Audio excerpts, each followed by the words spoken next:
ਚੀਮਾ ਸਾਹਿਬ ਦੋਸਤ ਦੀ ਮੁਸ਼ਕਲ ਦੇ ਵਿੱਚ ਨਾ ਮਦਦ ਕਰ ਦਿੰਦੇ ਨੇ ਮਾਲੀ।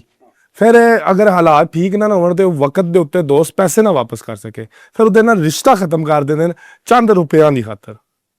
ਉਹ ਤਾਂ ਮਾੜੀ ਗੱਲ ਹੈ ਨਾ। ਪੈਸੇ ਇਹ ਚੀਜ਼ਾਂ ਨਾਲ ਤਲਕ ਨਹੀਂ ਖਤਮ ਕਰਦੇ ਨੇ। ਪੈਸੇ ਦੀ ਅਹਿਮੀਅਤ ਇਹ ਖਾਸ ਹੱਦ ਤੱਕ ਹੈ, ਜਦੋਂ ਤਲਕ ਆ ਜਾਣ ਫਿਰ ਪੈਸੇ ਦੀ ਕੋਈ ਨਹੀਂ।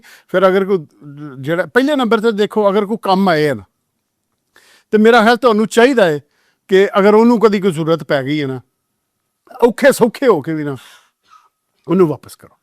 ਪਹਿਲਾਂ ਤਾਂ ਦੇਖੋ ਕੰਮ ਆਇਆ ਸਰ ਮੁਸ਼ਕਲ ਟਾਈਮ, ਠੀਕ ਹੈ, ਤਾਂ ਕਿ ਉਹ ਅੱਗੋਂ ਵੀ ਕੰਮ ਆਉਣ ਵਾਲਾ ਬਣੇ ਨਾ। ਤੇ ਜਦੋਂ ਤੁਸੀਂ ਇਸ ਤਰ੍ਹਾਂ ਕਰਦੇ ਹੋ ਤਾਂ ਫਿਰ ਅੱਗੋਂ ਉਹ ਡਿਸਾਈਡ ਹੋ ਜਾਂਦਾ ਕਿ ਯਾਰ ਵੇ ਅੱਜ ਮੈਨੂੰ ਜ਼ਰੂਰਤ ਸੀ ਤੇ ਵੇਖ ਮੈਨੂੰ ਨਹੀਂ ਰਲਿਆ। ਲੇਕਿਨ ਅਗਰ ਖੁਦਾ ਨਾ ਹੱਸਦਾ ਅੱਗੇ ਵੀ ਕੋਈ ਮੁਸ਼ਕਲ ਹੈ 'ਚ ਉਹਦੀ ਹਾਲਾਂ ਉਹ ਮੁਸ਼ਕਲ 'ਚੋਂ ਹੀ ਨਹੀਂ ਨਿਕਲਿਆ ਤੇ ਇਹਨੂੰ ਦੇ ਹੀ ਨਹੀਂ ਸਕਦਾ, ਤੇ ਮੇਰੇ ਖਿਆਲ ਸਭ ਤੋਂ ਕੀਮਤੀ ਚੀਜ਼ ਨਾ ਰਿਲੇਸ਼ਨ ਹੁੰਦਾ, ਤਲਕ ਹੁੰਦਾ। ਪੈਸਿਆਂ ਦੀ ਅਹਿਮੀਅਤ ਅਜ਼ੀਅਤ ਨਾ ਸਿਰਫ ਇੱਕ ਹੱਦ ਤੱਕ ਹੈ।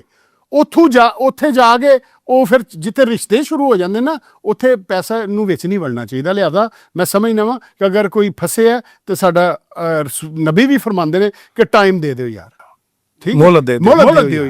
ਅਗਰ ਉਹ ਫਸੇ ਹੈ ਤਾਂ ਉਹਨੂੰ ਮੁਹਲਤ ਦਿਓ, ਐਡੀ ਚੜ੍ਹਾਈ ਕਰਨ ਦੀ ਜ਼ਰੂਰਤ ਨਹੀਂ। ਤੇ ਮੇਰਾ ਖਿਆਲ ਹੈ ਪੈਸਿਆਂ ਪਿੱਛੇ ਤਲਕ ਨਹੀਂ ਗਵਾਈਦੇ ਹੁੰਦੇ। ਬੇਵਕੂਫ ਆਦਮੀ ਪੈਸੇ ਪਿੱਛੇ ਤਲਕ ਗਵਾਉਂਦੇ ਨੇ। ਅਕਲਮੰਦ ਦਨਾ ਆਦਮੀ ਤਲਕ ਰੱਖਦਾ, ਪੈਸਿਆਂ ਦੀ ਉਹਨੂੰ ਕੋਈ ਇਸ਼ੂ ਨਹੀਂ ਹੁੰਦੀ। ਔਖਾ ਸੌਖਾ ਟਾਈਮ ਉਹ ਆਪਣਾ ਕੱਢ ਲੈਂਦਾ।